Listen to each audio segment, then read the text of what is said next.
Hi, Calvary kids. Thanks for joining for another video. Pastor Ruth here, and I actually decided to change it up a little bit this week, and I am actually filming from the youth center because that is where we have kids church now on Sunday mornings. We are across the parking lot in the youth center, and we have chairs set up in teams and appropriately distanced, and this is where I teach from on Sunday mornings. So I figured this is where I should teach from today, just so that you guys can get a little flavor of what it would look like. I'm excited to talk today about Moses, and first I wanted to say our faith fact to you, because our faith fact is kind of what the whole story is about and what we can learn from Moses. And our faith fact today is God is always with me. God is with us all the time, and he knows everything that's going on. And maybe that seems a little hard to wrap our minds around because there's so much going on in the world right now with COVID and with people having to deal and confront racism. And there's just so much chaos in the world right now. And it's hard to think, man, God knows about all of it and he cares about it. He cares about you during this time. And today we're going to talk about somebody who was going through a tough time and went through some loneliness, dealt with some loneliness in his life. So my notes are on my phone here, so that may be why you see me looking at it from time to time. I don't want you to think that I'm just texting during our lesson, but I am excited to talk about this. So again, our faith fact is God is always with us. And remember, last week we talked about Joseph, and Joseph definitely went through a tough time, right? He definitely had some struggles that he had to face. And, you know, what did God do in those moments? God didn't forget about Joseph. And we're going to look today about people who thought that God had forgotten them and how God actually didn't. And he came through for them, and he reminded them that he is always with them. Just like our faith fact, God is always with us. So we've been hearing about people in the book of Genesis, and, you know, we went through Adam and Eve, we went through Sarah, and we went through Abraham, and all these things, Jacob and Isaac, and we've talked about Joseph, and Joseph's family became known as the Israelites because of the name God gave Jacob, Israel. So Genesis ends, and we actually move into the next book of the Bible, and the next book of the Bible is called Exodus. And what do you think Exodus means? You can maybe guess from the name. Exodus means exit. And so Genesis ends with the Israelites all moving to Egypt because of the famine, like we talked about last week. And then what do you think is going to happen in the book of Exodus? Well, we're going to find out.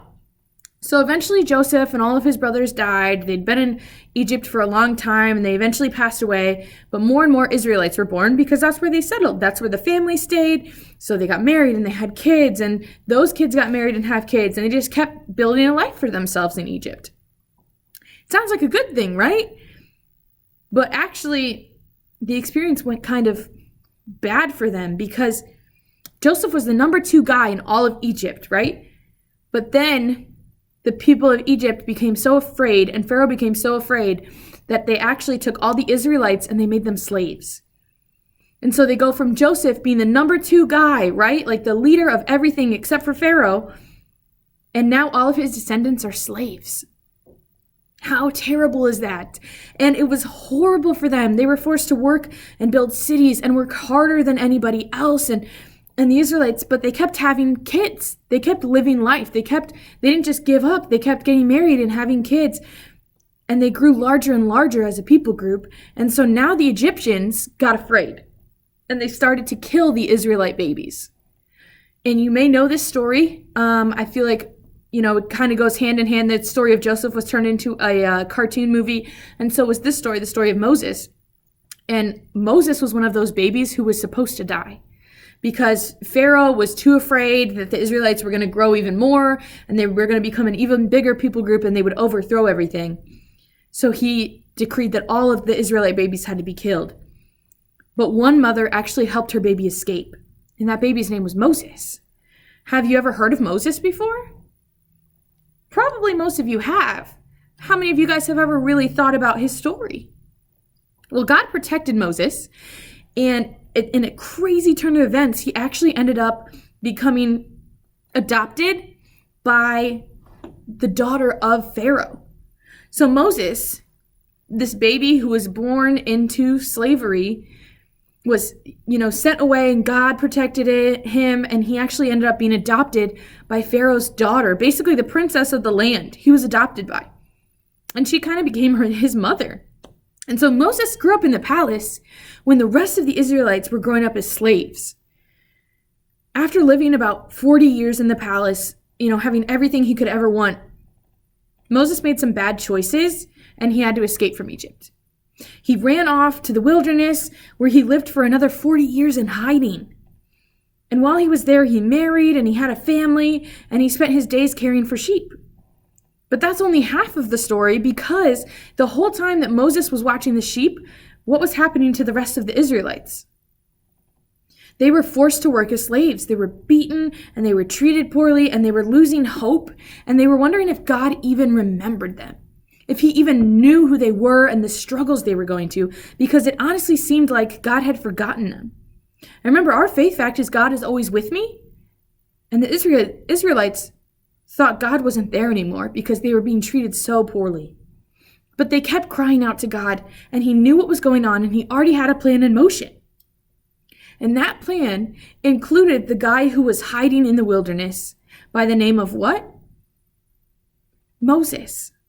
This guy who had ran away and was hiding and was scared and left everything. God had a plan for his life. And in Exodus 3, where this story takes place, we see Moses in the wilderness near a mountain.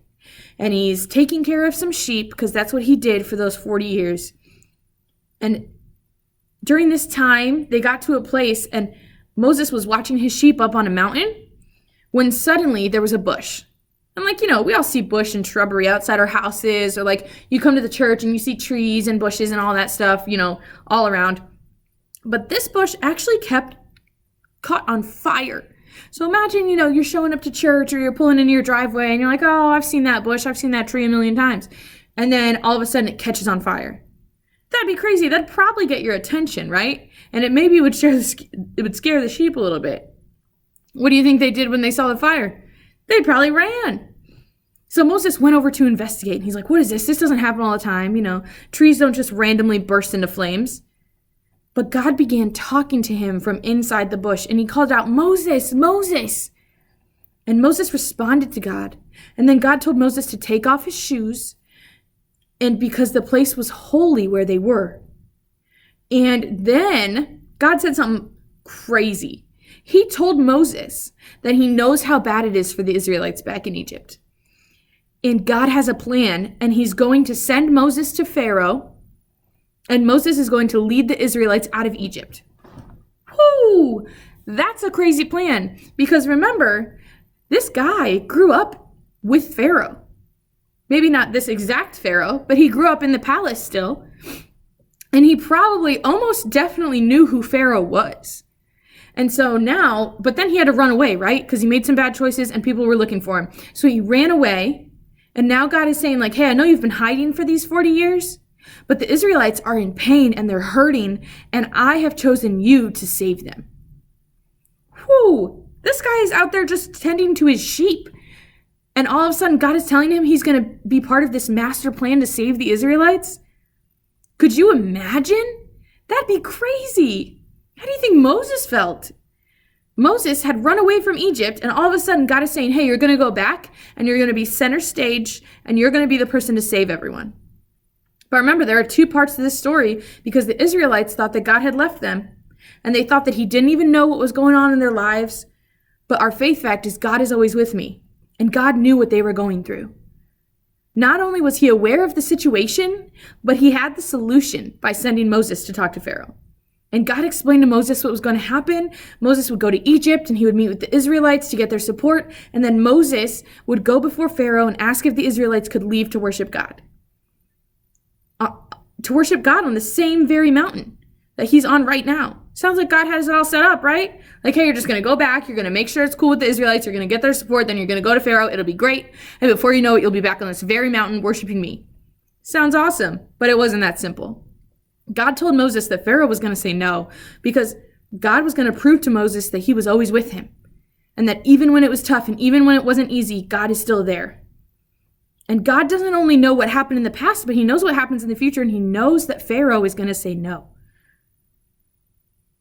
And actually, speaking of what happens to Moses and the Israelites, we're going to find out next time.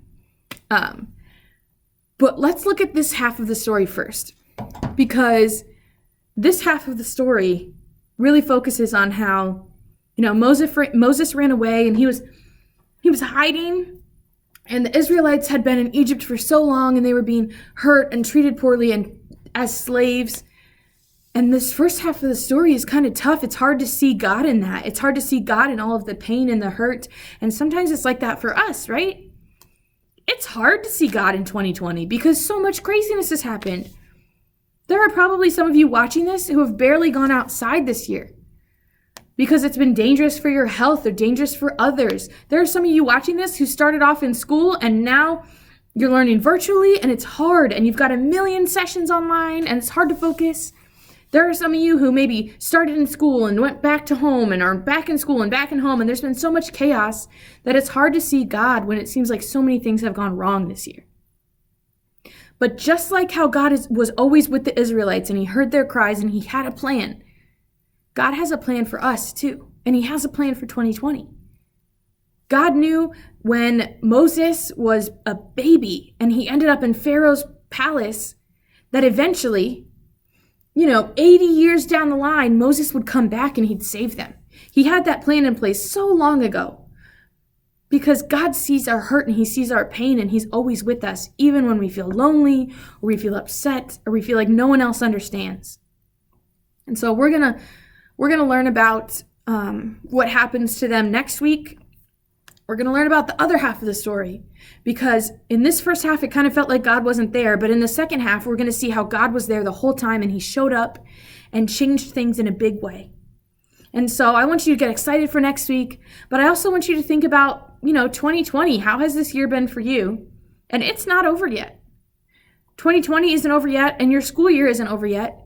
And there's still a lot God can do with this year. So I want you to think about that and get excited for this time next week when we finish up the story about Moses and the Israelites.